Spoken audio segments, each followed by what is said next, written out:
Arizona Coyotes forward Lawson Crouse continues to have a career season. We're going to talk on this episode why he's going to be a major part of the Arizona Coyotes core moving forward. You're Locked On Coyotes, your daily podcast on the Arizona Coyotes, part of the Locked On Podcast Network, your team every day.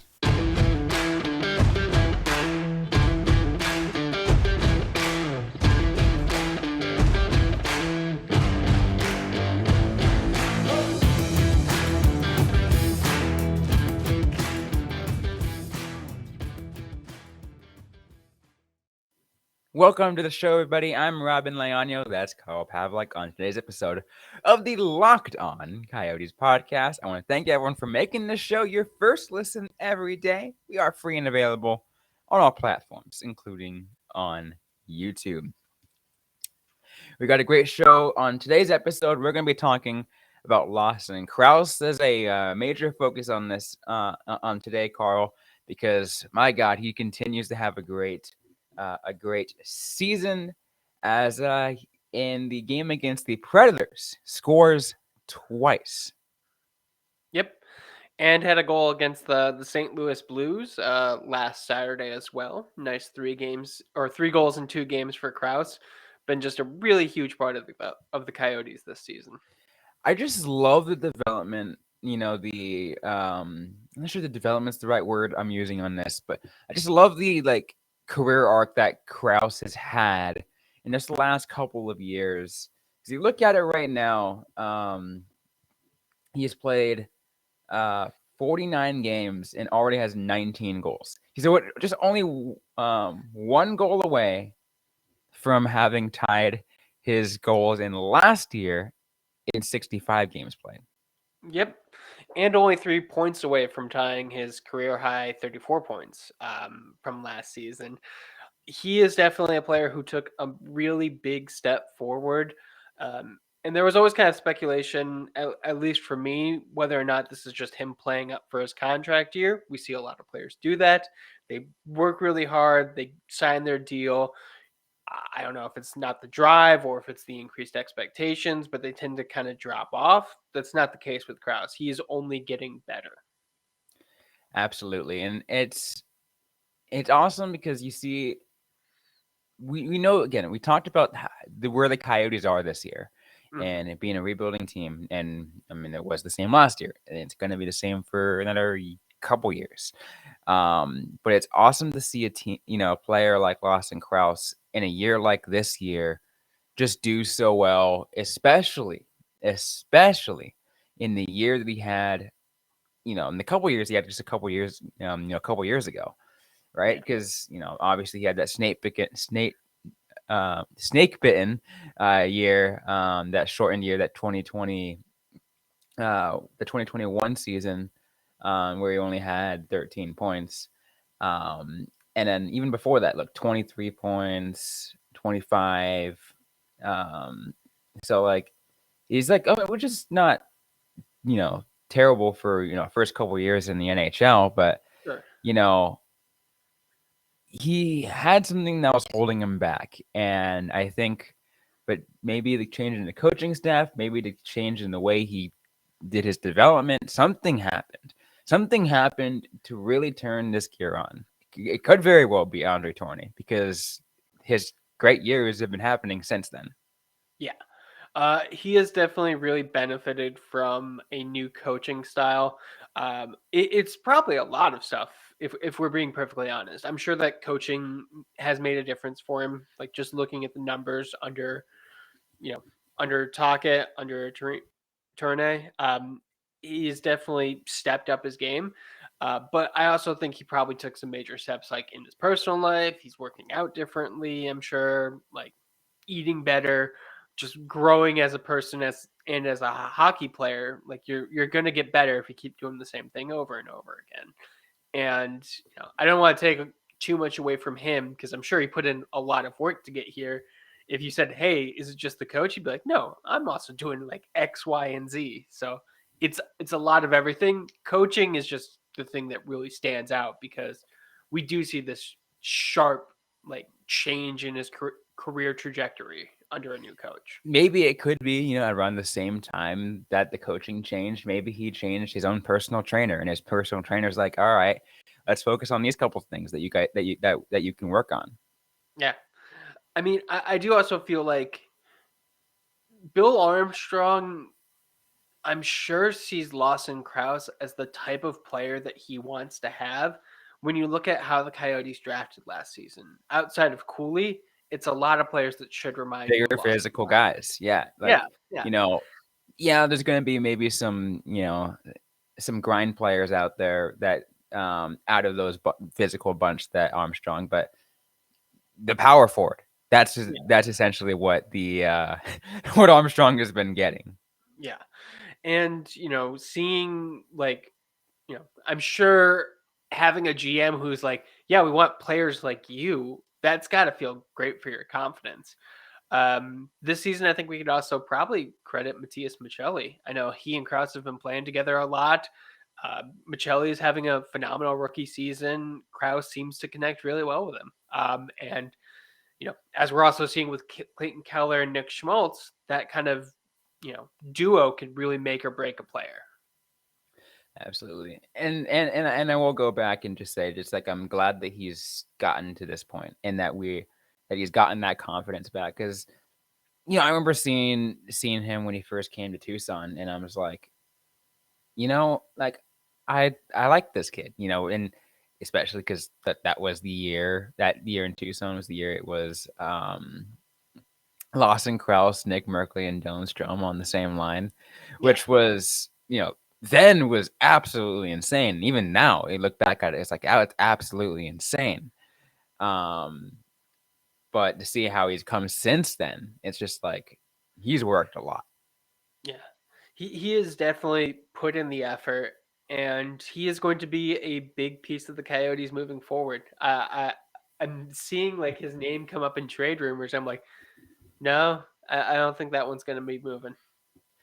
Absolutely. We're going to continue to talk about Lawson Crouse and his spot on the Arizona Coyotes in the future as they continue to navigate this rebuild. We're going to get to that in just a moment, but first, a quick word from our sponsors. And the midway point of the NBA season is here, and the perfect time to download FanDuel, America's #1 sportsbook, because new customers get a no sweat first bet up to $1,000. It's bonus bets back if your first bet doesn't win. Just download the FanDuel Sportsbook app. It's safe, secure, and super easy to use.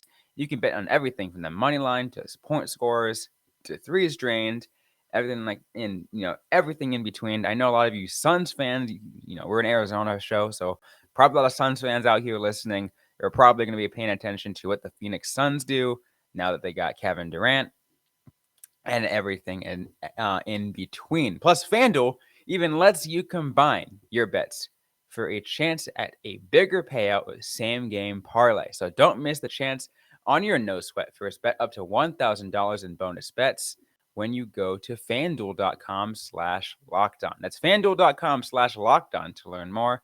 Make every moment more with FanDuel, the official sports betting partner of the NBA. So let's continue this episode called talking about Lawson Crouse and the future he holds with the Arizona Coyotes. I firmly believe he has solidified himself as a core member of this rebuild. Him and Clayton Keller are those immovable pieces that 2-3 years down the line are gonna be like centerpieces you build around. Yeah, I would definitely agree with that. We don't have a crystal ball, so we don't know for sure what you know what is going to happen. Uh, some other team could make a deal tomorrow for their next five first round picks for Lawson Crouse, and you're just like, you You got to can't take say that no to deal. that. You can't say Yeah, no to that. yeah. But I do think that there are players where they're not being shopped. They're just generally considered to be part of it. And unless you're going to come out there with an insane offer, you don't even need to talk about it. And Krause seems to be that guy. He's on a pretty team friendly deal. He's going to be, having a hit of 4.3 million for the next 5 seasons, or next 4 after this one is complete. Um, and yeah, he seems like we said earlier, the prototypical Bill Armstrong player. And until you have another one of those, I don't think that you're going to trade the one you have. And it's interesting because, when I was kind of looking up information about Lawson Crouse and other new stuff, a couple of things got brought up, and it says teams that could try to trade for Lawson Crouse. And I thought to me, I'm like, why? Like, what possibly would a team have to offer other than, the insane can never say no to 5 straight first round picks? But like, realistically, what would the team have to offer for the Coyotes to even think about parting of Lawson Crouse? Because to me, it just doesn't seem like something that can be done right now. Yeah, it really doesn't. Kraus is a player who I think, you know, depending on what happens with Clayton Keller, I can see Kraus definitely getting a C next season. He is, a big part of this team. He is a significant contributor.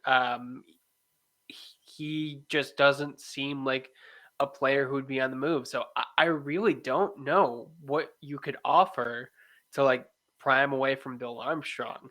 Like, no one's gonna like destroy their future for Lawson Crouse. He's not that pivotal for another team, like even when looking for a cup run. Like, but he is big for the Coyotes as a rebuilding team.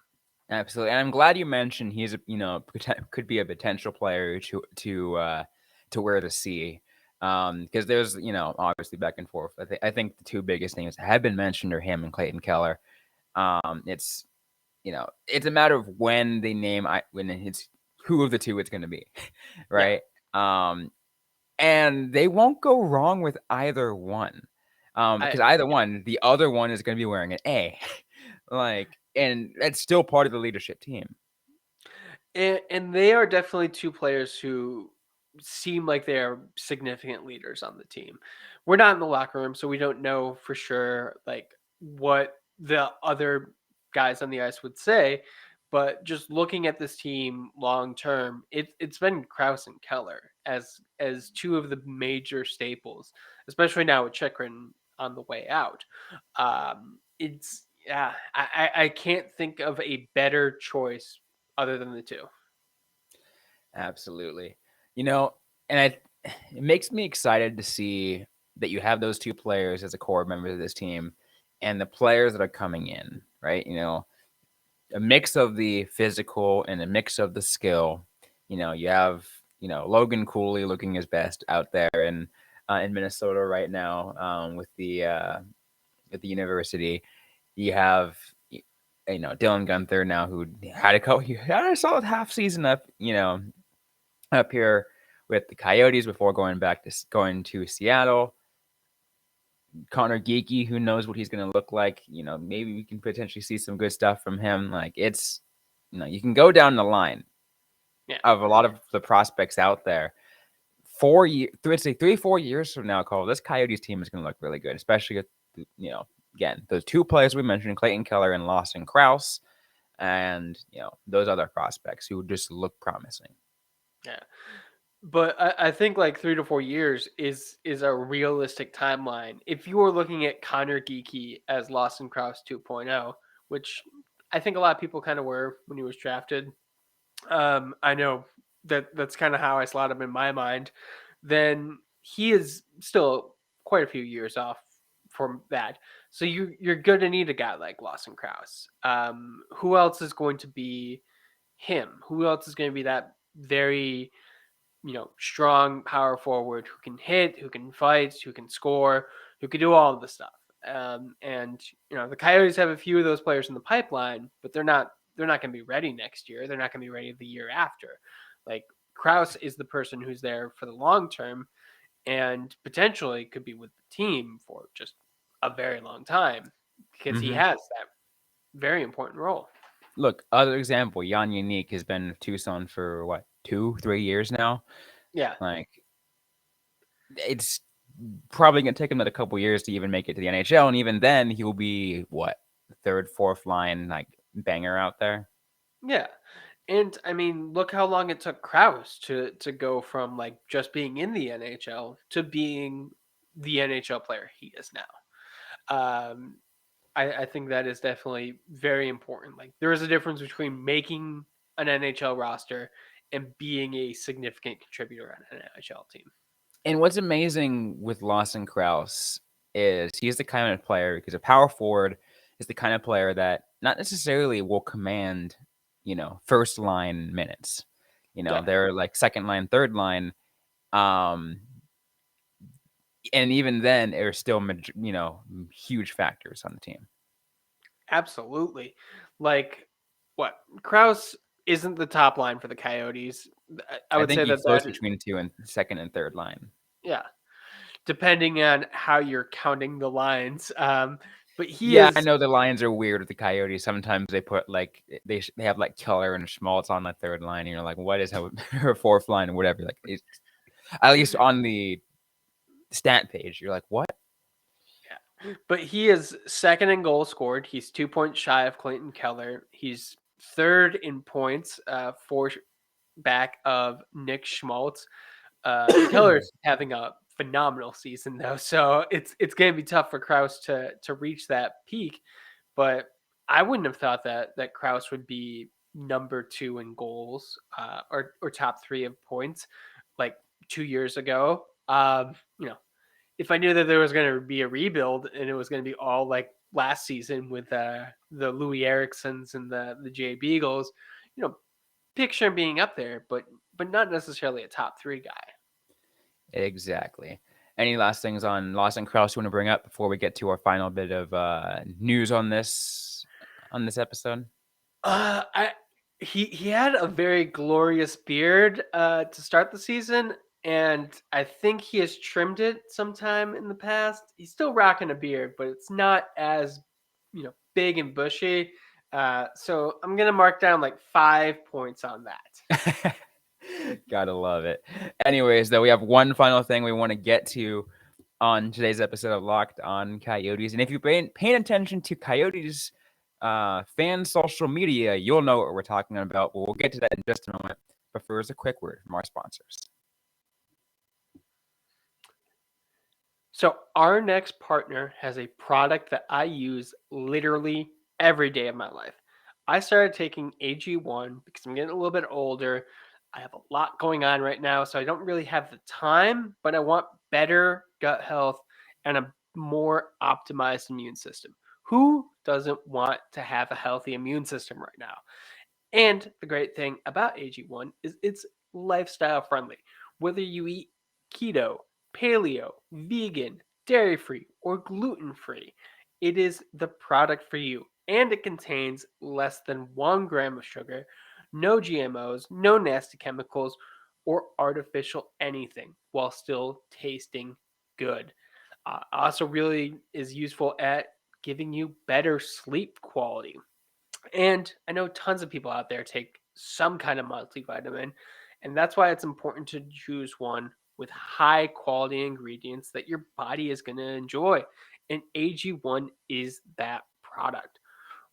To make it easy, Athletic Greens is going to give you 1 free year supply of their immune supporting vitamin D and 5 free travel packs with your first purchase.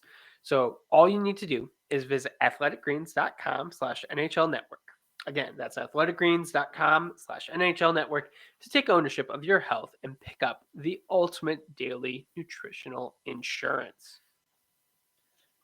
All right. So to close things off on this episode of Locked On Coyotes, we wanted to address something because you got we gave you the update last month about the what's been going on with fiveforhowling.com, with both of us being members of it, Carl being the manager of Five for Howling for so many years. We have an update. Carl, you'd like to share? Yeah. So last Friday, the people of SB Nation approached myself and the fellow site managers with an offer to basically have all of the blogs absorbed into an existing sports website. I don't want to just say who it is just because I don't know if I can. So I'm not going to say that, but the package wasn't exactly ideal. And we had a meeting. I think over half of the site managers were present in a Zoom call on Super Bowl Sunday, which kind of goes to show what SB Nation did as a sports blog. They're like, "Hey, you have the weekend. It's the Super Bowl weekend. Get back to us." We came to the decision that the best thing to do is for us to bet on ourselves and move forward as an independent collective. So we're still kind of working on a lot of details, but what the current plan is Five for Howling is going to continue to be supported by SB Nation up until March 31st. That's what I've requested, at which time they will transfer the domain name and the IP over to myself. And Five for Howling, along with a bunch of other SB Nation sites, are going to be looking into doing something together that you can, get your hockey news and get it from just a large group of people. I do think one of the great things about SB Nation is just the number of sites and where you can get it for information, and it's easier for me to like kind of do cross-platform stuff and get like a Chicago perspective. It's the same logic behind all the lockdown websites as well. Absolutely. Yet you have like, the fans, you have a lot of the local experts, people who know these teams really well.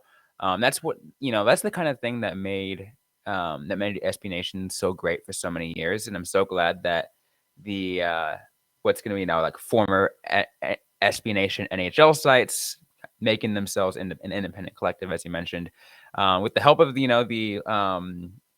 just so many good people out there. That Steph Driver, who's kind of been putting like so much work into into everything. If you don't know, like she runs like runs Broad Street Hockey. Yep. And Been, all the NHL websites in addition. Yep. She was my boss effectively.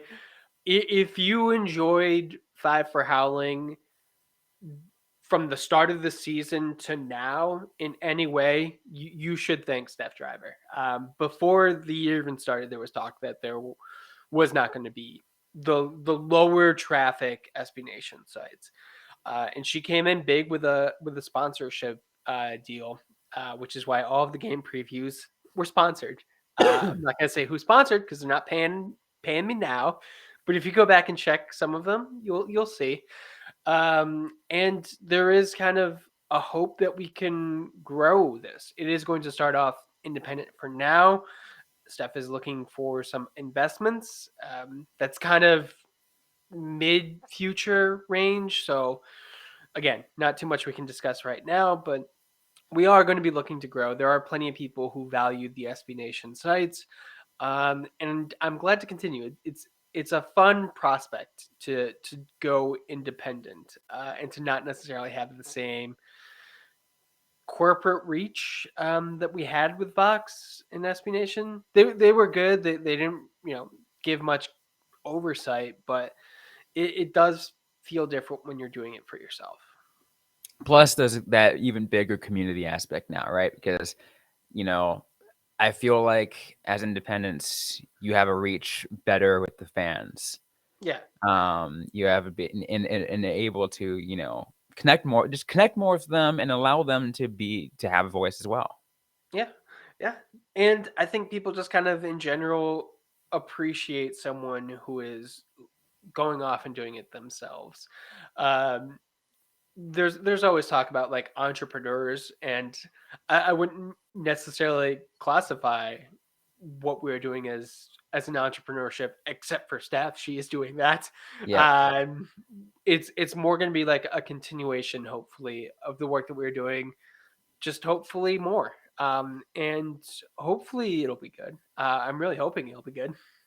Absolutely. And I will also mention too that the you know that there are this isn't the first time that you have a groups that say, especially here in Arizona, sports writers or just a group that ends up losing support of one and goes independent for a short period of time before moving on to bigger and even better things. So, we're and those who know exactly what I'm talking about, you know who I'm talking about. And the good thing with us sticking together, like I mentioned, Five for Howling is a lower traffic site. We can hopefully like kind of carry off of the big names, and just like the NHL as a whole, there's different kind of tiers of teams, but together they create a much better product, and that's what I'm hoping for. Um, Hopefully you're not going to notice any kind of change, or if you do, hopefully it'll be a good change. Absolutely. Absolutely. Anyways, though, that's about the time we have for this episode of the Locked On Coyotes podcast. If you like what you heard, don't forget to leave a review, like, comment, subscribe if you have yet to already. We're available everywhere you get your podcasts, including on YouTube. And part of the Locked On Podcast Network, you can find a lot of Locked On shows. You can just type in Locked On anywhere. But you also don't forget to follow us on social media. We're on Facebook, facebook.com/lockedoncoyotes, and on Twitter at LO_coyotes. I'm personally at Robyn_Leano. Carl Pavlock is at Carl Pavlock FFH. Interact with us, ask a question you might have. We might answer it right back or in a future episode of the Locked On Coyotes podcast. Thanks again, everyone, for listening to today's episode. Hope you guys staying safe out there. Hope you guys staying healthy. And don't forget to howl on.